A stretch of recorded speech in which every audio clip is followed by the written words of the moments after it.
it's Scott. I want to go ahead and take just a couple of minutes and touch on a procedure that many of us, especially in the ER, do for little ones on a very regular basis.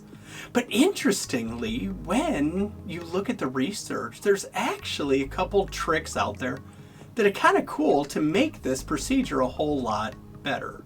And that revolves around heel sticks.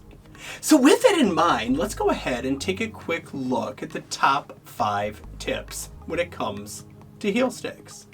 So remember that famous English proverb that many of us learned in high school, which was simply called "a rolling stone gathers no moss."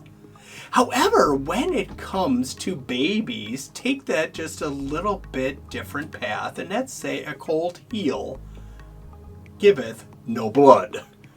Therefore, as we'll keep coming back to, if you're going to stick a baby's heel, at least 30 seconds beforehand, put your warm pack on the heel and warm the heel up.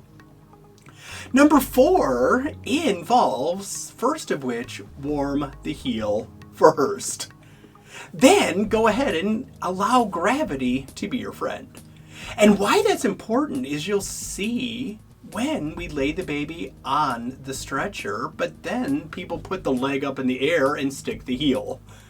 It defeats the purpose, as we're not going to get blood that way.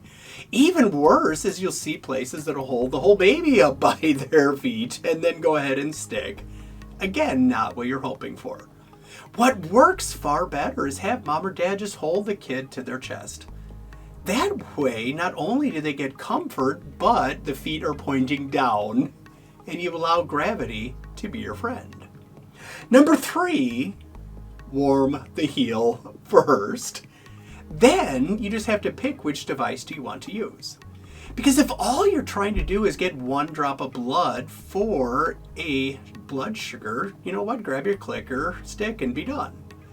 But if you're trying to get more than a couple of drops of blood, meaning you're trying to fill your little baby tubes, because you want to get a CBC and electrolytes, well, that's going to be a different story.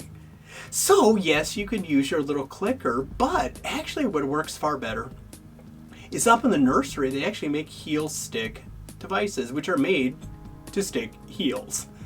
And if you look at the bottom right at the animation, you see how it's not just a needle that flies out, it's actually a small little lance that makes a super tiny incision.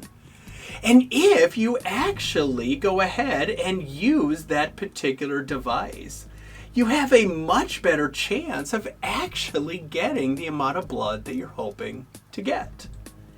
Number 2, warm the heel first. Are you noticing a trend? And after you've warmed the heel, location makes a difference, not only in real estate, but also where you stick the heel. Because you see people who just go ahead and take the baby heel and they just stick in the middle, thinking that's probably the right spot to go. The answer is called no, that's not where you want to stick.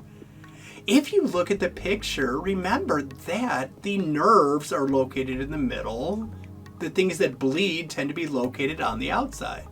So when you're going to stick something that's going to bleed. Number 5, warm the heel first.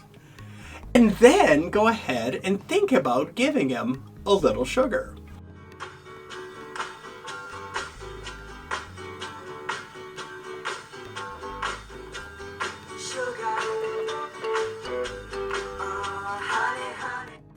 And with that, remember they make 2 sweet and sweeties. And if you give the little baby a little sugar before you stick them, it just makes it a far more pleasant experience for all concerned. And with that in mind, is that a whole lot of work to simply go ahead and get a couple of drops of blood? Well, absolutely. But when you think about it from the baby's perspective and from their family's perspective, taking just those couple extra steps to allow it to get done the first time really makes a difference for the baby and the family.